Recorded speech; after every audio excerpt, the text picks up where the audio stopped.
g'olib va sovrindorlarni taklif qilamiz. Ularni taqdirlash uchun Akmal Mahkamov O'zbekiston boks federatsiyasi Jizzax viloyati bo'limi raisini taklif qilamiz ringga. Demak, 75 kilogramm vazn toifasi g'olib va sovrindorlari ringga chaqirildi. Ularni taqdirlash uchun O'zbekiston boks federatsiyasi Jizzax viloyati bo'limi raisi Akmal Mahkamov taklif etildi, do'stlar.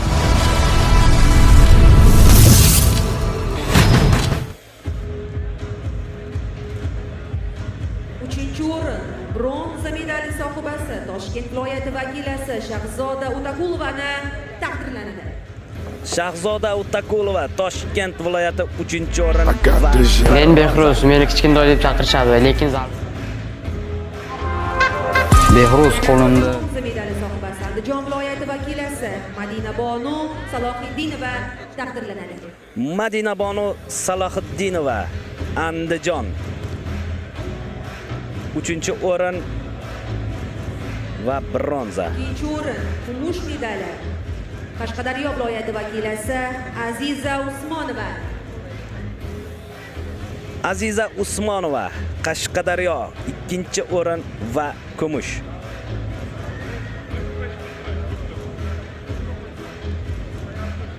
Va nihoyat birinchi o'rin Jizzax viloyati vakilasi Aziza Zokirova oltin medali. Aziza Zokirova Jizzax chempionlik va oltin medal. Albatta Jizzaxda ayollar boksi juda ham rivojlangan deb ayta olamiz.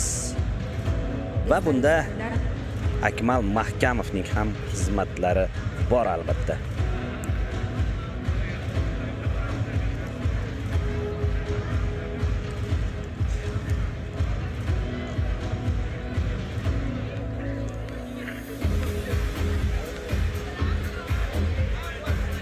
Yana bir bor barchangizni tabriklaymiz.